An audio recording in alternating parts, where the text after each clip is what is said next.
जय श्री राम दोस्तों, वॉक पे चर्चा में आपका एक बार फिर से स्वागत। और मोदी जी ने क्रिएटर्स के साथ एक अवार्ड्स किए और एक बार फिर सबको समझ में आया कि क्यों वो शख्स जिसे आप सोचते हो कि इस बार हम हरा देंगे या लोग सोचते हैं कि इस बार हम इनके पार पालेंगे, वो आप लोगों का बाप है। अगर अभी भी आपको समझ नहीं आ रहा तो लोगों को समझना पड़ेगा कि किस लेवल पे वो बंदा सोचता है। His connect with youth is already amazing.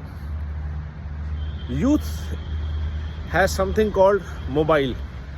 पिछले 10 सालों में जो बच्चे 18, 19, 20, 22 के हुए हैं, उन सब के हाथों में जो नए वोटर्स आए हैं मोबाइल हैं, और वो मोबाइल पे सारा दिन इन्फ्लुएंसर्स को देखते हैं। पॉलिटिकल पार्टी जहाँ इन्फ्लुएंसर्स को अपनी तरफ खींचने में लगी हुई थी, उनको पैसे देके उनसे बात कराई थी, मोदी जी ने उनको बड़ा सिंपल सा टास्क दिया कि आप अपने इन्फ्लुएंसर्स और लाइक तो बढ़ाइए, देश को भी लाइक बढ़ाइए, अच्छी स्टोरी शेयर कीजिए, पॉजिटिव स्टोरी शेयर कीजिए, भारत निर्माण की स्टोरी शेयर कीजिए और पॉजिटिव इन्फ्लुएंस लाइए। अगर आप इन्फ्लुएंसर हैं तो कितना सिंपल टास्क, किसी ने नहीं सोचा कि देश के बारे में अच्छी बातों को एम्पलीफाई किया जाए, नेगेटिविटी, हेट, डिवीजन, फियर से दूर हटके। एम्पलीफायर्स जो थे हमारे, इन्फ्लुएंसर जिनको हम बोलते हैं, उनका इतना सकारात्मक उपयोग भारत की कहानी दुनिया को बताने में, ये सिर्फ वही शख्स सोच सकता है जिसका देश की नब्ज पे पूरा हाथ है, जिसका यूथ के साथ कनेक्ट अमेजिंग है, जो जानता है कि कहाँ पे क्या, किससे, कब कहना है, कहलवाना है, करवाना है। और इसलिए भारत कहता है कि मोदी है तो मुमकिन है। ये बात शायद विपक्ष को जब तक समझ में आएगी तब तक 2024 का इलेक्शन खत्म हो चुका होगा। लेकिन आने वाले वक्त में आप देखेंगे कि आपके पास हर क्षेत्र से सकारात्मक सूचनाएं आएंगी इन्फ्लुएंसर्स के थ्रू, जो आपके भारत में हो रहे 10 साल के बदलाव के प्रति दृष्टिकोण को और पॉजिटिव कर देंगी। और ये जो विपक्ष लूट, झूठ और फूट की राजनीति कर रहा है, जहाँ पे टीएमसी कांग्रेस को टिकट नहीं दे रही, पंजाब में कांग्रेस के साथ आम आदमी पार्टी लड़ रही है, लेकिन वही आदमी पार्टी गुजरात में कांग्रेस के साथ लड़ रही है, पंजाब में खिलाफ है, दिल्ली में 50-50 की रेशो है। शरद पवार शिवसेना कांग्रेस को महाराष्ट्र में नहीं बुला रहे।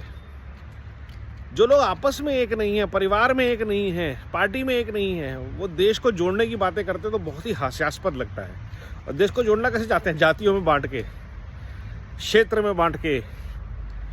उनके मिनिस्टर बोलते हैं कि भारत से हमें साउथ इंडिया को अलग करना है, तमिलनाडु इज नॉट इंडिया। ये सारे उनके पार्टनर्स हैं और वो लोग टॉलरेट करते हैं, खालिस्तानी की मूवमेंट को सपोर्ट करते हैं, और आज से नहीं कर रहे। 1980s का ये पेड़ लगाया हुआ है कांग्रेस का। तो एक तरफ ऐसी विघटनकारी शक्तियां हैं जो 4 वर्ड्स के ऊपर उनकी पूरी राजनीति केंद्रित है: लूट, झूठ, फूट और डर। और इन चारों से वो पोषित करते हैं भ्रष्टाचार के पेड़ को, परिवारवाद के पेड़ को। और एक तरफ एक व्यक्ति है, एक सोच है, संघ है, इन्फ्लुएंसर्स है, देश के निर्माण को समर्पित शक्तियां हैं, जिनके लिए सिर्फ एक ही चीज़ है, भारत फर्स्ट। और उससे निकलता है बिल्ड बैक बेटर भारत। तुम किसे चुनोगे, हम किसे चुनेंगे? ये जब चुनाव देश के मन में आता है तो चाहे नालायक कैंडिडेट हो, चाहे कोई ऐसा एमपी खड़ा हो जिसका 10 साल का रिकॉर्ड किसी को पता ही नहीं है, फिर भी देश मोदी जी के चेहरे के पीछे उस व्यक्ति को वोट करेगा। क्योंकि अल्टीमेट गोल क्या है? अल्टीमेट गोल है मोदी जी को लाना है, अब की बार 400 पार कराना है, तीसरी बार मोदी सरकार। ये अल्टीमेट गोल है भारत का।